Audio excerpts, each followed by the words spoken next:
Hello అండి. Welcome back to Venus kitchen.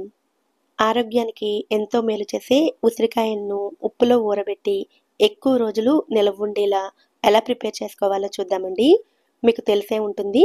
ఉసిరికాయను 100 వ్యాధులను నయం చేసే అమృత ఫలం అని పిలుస్తారు. సాధారణంగా ఈ ఉసిరికాయలు కొద్దిగా వగరును కలిగి ఉంటాయి. అందువలన పిల్లలైనా, పెద్దలైనా వీటిని డైరెక్ట్‌గా తీసుకోవడానికి అంతగా ఇష్టపడరండి. అదే ఉప్పుతో పాటు కొన్ని ఇంగ్రీడియెంట్స్ వేసి ఊరబెట్టి ఇచ్చామనుకోండి, పుల్ల పుల్లగా, కారం కారంగా ఉంటాయి కాబట్టి చాలా ఇష్టంగా తింటారు. అలా రోజుకొకటి తీసుకున్నా కూడా ఆరోగ్యానికి ఎంతో ప్రయోజనాలు చేకూరుతాయి. ఈ రెసిపీ కోసం నేను అర కేజీ ఉసిరికాయలను తీసుకున్నానండి. ఉసిరికాయలో కొంచెం వగరున్నా కూడా మనం తినడానికి ఇష్టపడం కదా! అటువంటప్పుడు మార్కెట్ నుంచి ఉసిరికాయలను తీసుకురాగానే ఫ్రెష్‌గా ఉండగానే ఒకరోజు రాత్రంతా వాటర్‌లో నానపెట్టుకున్నట్లయితే చాలా వరకు ఉసిరికాయల్లో ఉండే వగరు పోతుందండి. నేను కూడా వీటిని మార్కెట్ నుంచి తీసుకురాగానే ఒక రాత్రంతా వాటర్‌లో నానపెట్టానండి.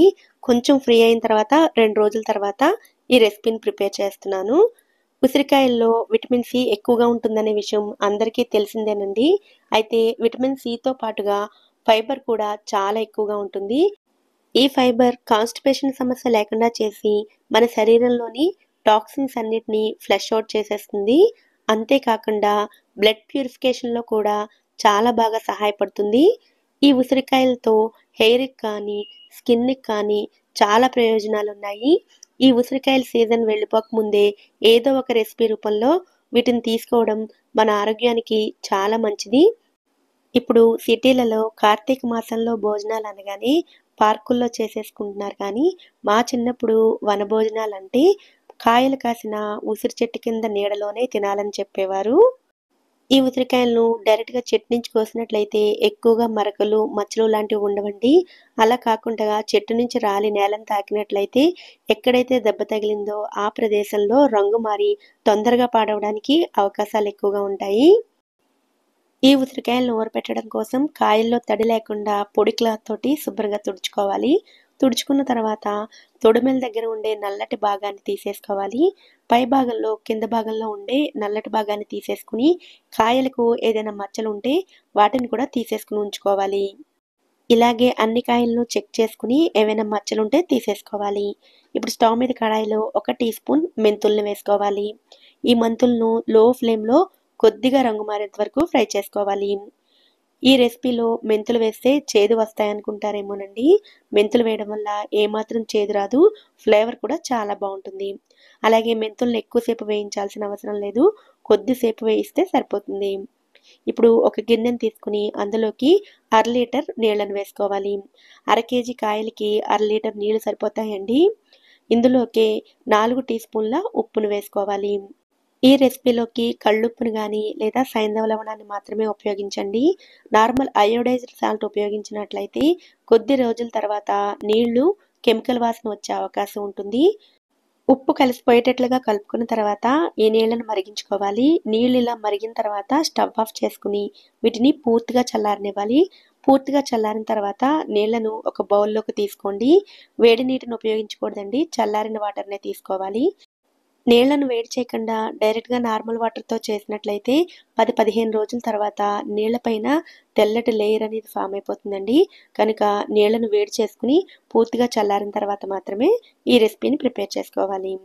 ఇప్పుడు ఈ నీళ్ళలోకి 1 స్పూన్ పసుపు, అలాగే వేయించిన మెంతులు, 2, 3 ఇంచుల అల్లాన్ని ఇలా పెద్ద ముక్కలుగా కట్ చేసుకొని వేసుకోండి.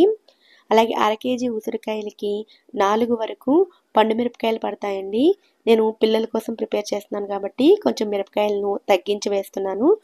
ఒకవేళ పండు మిరపకాయలు అందుబాటులో లేవనుకోండి, ఎండు మిరపకాయల్ని వాటర్‌లో కొద్దిసేపు నానబెట్టుకొని, తర్వాత వాటర్‌లో నుంచి తీసి దంచుకొని వేసుకోవచ్చు. ఇప్పుడు ఈ నీళ్ళన్నిటిని ఒకసారి కలుపుకున్న తర్వాత ఒక్కొక్క ఉసిరికాయకి ఘాట్లు పెట్టుకొని ఇందులో వేసుకోవాలి. మామూలుగా అయితే ఉసిరికాయలు ఊరడానికి కొంచెం ఎక్కువ సమయమే పడుతుందండి. అయితే ఇలా కొంచెం ఘాట్లు పెట్టుకొని వేసుకుంటే కొంచెం తొందరగా ఊరిపోతాయి. ఇలాగే అన్ని ఉసిరికాయలకి ఘాట్లు పెట్టుకొని వేసుకొని ఒకసారి బాగా కలుపుకొని మూత పెట్టుకొని ఒకరోజు పాటు ఈ ఉసిరికాయలను వదిలేసుకోవాలి. ఒకరోజు తర్వాత మీకు ఇక్కడ చూపిస్తున్నాను చూడండి. ఉసిరికాయలన్నీ కూడా ఇలా పసుపు రంగులోకి మారిపోయి చక్కగా ఊరిపోయి ఉంటాయి. ఉసిరికాయలకి ఘాట్లు పెట్టుకున్నాం కాబట్టి ఇలా ఒక రోజులో ఊరిపోయాయండి. అదే ఘాట్లు పెట్టకుండా వేసుకున్నట్లయితే ఊరడానికి 2-3 రోజుల దాకా టైం పడుతుంది. ఈ రాతి ఉసిరికాయల్లో పులుపు కొంచెం తక్కువగా ఉంటుంది కాబట్టి నేనిక్కడ అరచెక్క వరకు నిమ్మరసాన్ని కూడా వేసుకుంటున్నానండి. నిమ్మరసం పూర్తిగా ఆప్షనల్. మీరు వద్దు అనుకుంటే స్కిప్ చేసేయవచ్చు. నేను అరచెక్క వరకు నిమ్మరసాన్ని వేసి కలుపుకుంటున్నాను. ఇలా ఊరపెట్టుకున్న ఈ ఉసిరికాయలు శీతాకాలంలో అయితే 15-20 రోజుల పాటు బయటే ఫ్రెష్‌గా ఉంటాయి. తర్వాత ఫ్రిడ్జ్‌లో పెట్టుకున్నట్టయితే మరొక 2 నెలల వరకు ఫ్రెష్‌గా ఉంటాయి. అదే వేసవికాలంలో అయితే ఒక వారం రోజుల పాటు ఫ్రెష్‌గా ఉంటాయండి.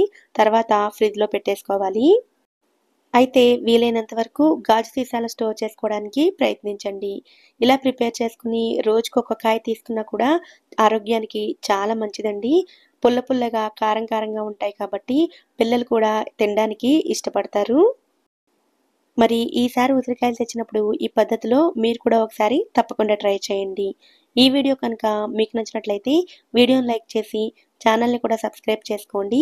నోటిఫికేషన్స్ మిస్ అవ్వకుండా ఉండడం కోసం పక్కనే ఉండే బెల్ ఐకాన్‌ని కూడా యాక్టివేట్ చేసుకోండి. Thank you so much for watching.